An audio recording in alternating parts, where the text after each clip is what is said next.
So hello everyone, it's time for another video, and today I had a very interesting experience, and I wrote an article about it, which I will post in the comment if you'd like to read it. So I'm going to summarize it. So I visited today the district court of Helsingfors. So Helsingfors is the capital of Finland, because a gentleman has sued the Finnish state and the Fazer group. These are they make candy bars and stuff like that. Um, yeah. And the reason for that is that in December 2021, he was visiting with a friend one of Fazer's pastry shops to have breakfast. And he was denied entry because he didn't have a Covidpass. And why is that? So I give you the backstory here, so you get all the details. So I was invited to Finland at Helsingfors University to become a research leader for a project about the future of food production. That's agriculture, but from a perspective of entrepreneur thinking. So I'm not an agronomist, but I'm a psychological scientist. So I know stuff about thinking forward in time. So because I was digging into food, and I knew something about food because as a former performance coach, I mean, we took courses and we had a great interest in food and nutrition, and we wanted the athletes to eat proper nutrition to be able to optimize performance. Basically, it's very simple. So that's been with me since I was very young. So because of that, I'm following the article here, I wrote a long read on my university blog at that time, which has been moved now to my private blog,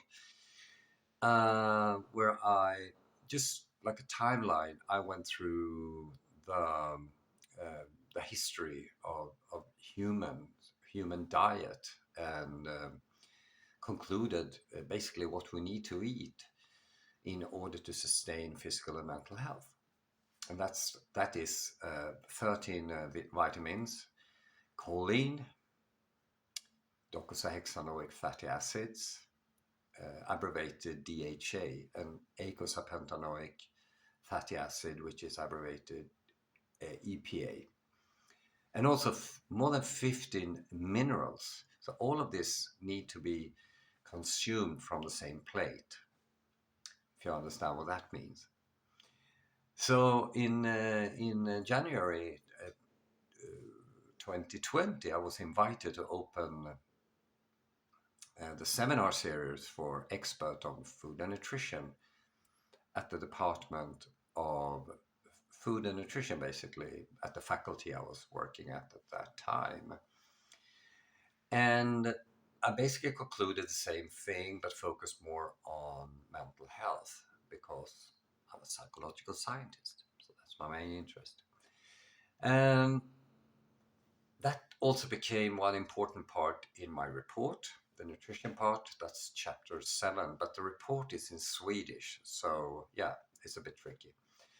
But also in the report, I presented a new model for which I called rational entrepreneur thinking, and it's based on 3 existing theories.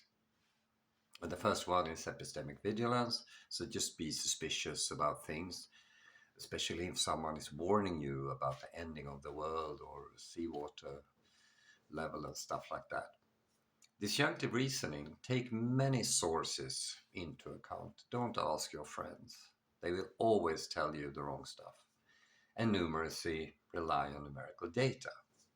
So if someone says the least we can do is as much as possible, ask for the numbers. The numbers are important. Now, the opposite of rational entrepreneurial thinking is a variety of mental fallacies. So I bring about some of them here. It's like confirmation bias, continuous influence bias, which I spelled wrong. I can see that now. Dysrationalia, natural stupidity, that's Amos Tversky, tribal thinking, and willful blindness. Sorry, willful blindness. That's a new one, but I have a case for that in this article. So basically, willful blindness is when you consciously turn your way away from the facts. That's a good one, isn't it? And we do all of us do this from time to time for various reasons, actually. But this has to do with legal stuff. Um, so in December 2019, the world encountered a new challenge, which was the severe acute respiratory syndrome coronavirus, abbreviated SARS-CoV-2, which, if it travels through our species, may cause coronavirus disease 2019, COVID-19. So an important thing here is to notice is that just because you get the virus doesn't mean you develop COVID-19. It may happen. So anyway, Finland's government, led by acting Prime Minister Sanna Marin, and we say acting because she was never elected, decided to lock down Nyland, and that's the capital where Helsingfors is. And schools were closed, and on March 10, I was locked out from my work, which I think was a good thing because I could legally avoid meetings, which is not my cup of tea, really. But the consequences came rapidly. So in May, the same year, just 2 months later, Yle, which is the state-owned television, they also have a news outlet, reported that the suicide had increased 15%. That's a bad thing, isn't it? So therefore, I started to explore the SARS-CoV-2 concept and some of the peculiar behaviors that occurred, because a funny thing is that people started to buy toilet paper, and this is so crazy. And I love to watch that. I went to the food store, the supermarket, and what do you call it, the carriages or the stuff where you put all the food was stuffed with toilet paper. I don't know why. I don't know what they ate, or I don't know. It's a super funny thing and tragic in some way, of course, also. So, but there are a few things that if there is a SARS-CoV-2, there must be a SARS-CoV-1. And as I said before, just because you get the virus doesn't mean you develop the disease. It's good to know that, because that help you handle a tricky situation. So I concluded again, I surveyed the data available at that time in March. The first one before the suicide reporting, but so I surveyed sort of the available research and concluded that people who actually ate all the vitamins and minerals and choline and stuff like that, they had better resistance against the virus, and if the virus developed into COVID-19, they were better off, basically. Surprise. It's not rocket science. And the second one, in a second article, I explored the probability. So what's the risk? If you get the virus, what's the risk of becoming really sick? And also, I got acquainted with two new concepts. And the one is cytokine storm, and the second one is, I need to read that, angiotensin converting enzyme. So the cytokine storm is what happens when you get the virus, but the angiotensin converting enzyme 2, abbreviated ACE2, is the sort of the receptors for a virus. So you need to know something about that. I'm not going to go into details here. So the overall conclusion was that the risk of becoming sick if ACE2 welcomes SARS-CoV-2 into your organism is very, very low. It's very important to know that.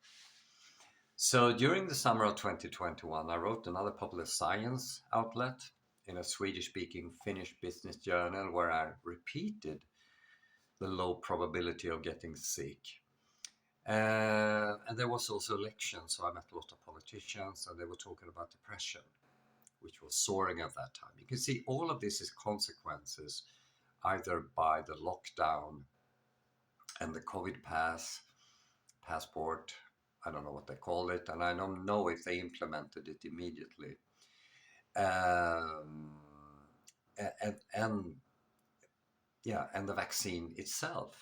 So in November 2021, Kampf published a paper in the Lancet and just concluded that the vaccine does not protect against transmission. So basically, it will spread anyway. But some people say that if you have the vaccine, the virus will not spread, which is not true. And then in December 2021, acting Prime Minister Sanna Marin was interviewed by The Guardian, and she ignored all of this and said that Finland is the happiest country on the planet. Really? And this is now when Mika Vauhtala, that could be the way you pronounce his name, visited one of Fatah's pastry shops and was denied entry because of the COVID stuff. At the same time, my native country, Sweden, had a different approach. Politicians did not sort of make top-down decisions.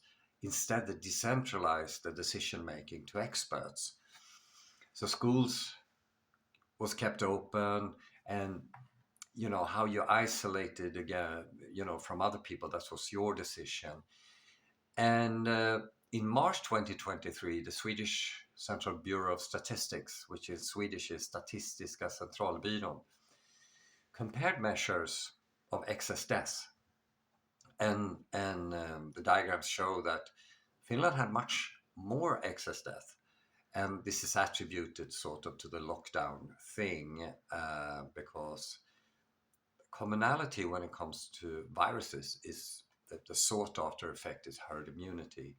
And the Swedish experts, they focus on that. So yesterday, I was invited to a talk downtown because Mika Huhtala had, together with an organization, invited someone I already was acquainted with, a medical doctor or physician, Asim Malhotra, who specializes in heart medicine. He's a cardiologist, and he had also researched the risks of SARS-CoV-2, and he's been, published some stuff and also talked a lot about it. And he did a talk, and also 3 people made a testimony about the negative effect of the vaccine. So one young man had got heart failure. Another person, a woman, she lost her son. It's very tricky. I can't retain the story, but he died anyway as a consequence of the vaccine. And the third one, a woman, police broke into her house, wrestled her down on the couch, handcuffed her behind her back, and then forced her to do this test where you stick a long thing into your nose. She had a nosebleed. They didn't care. This is basically horrible. They had no orders, no paperwork about why they did this.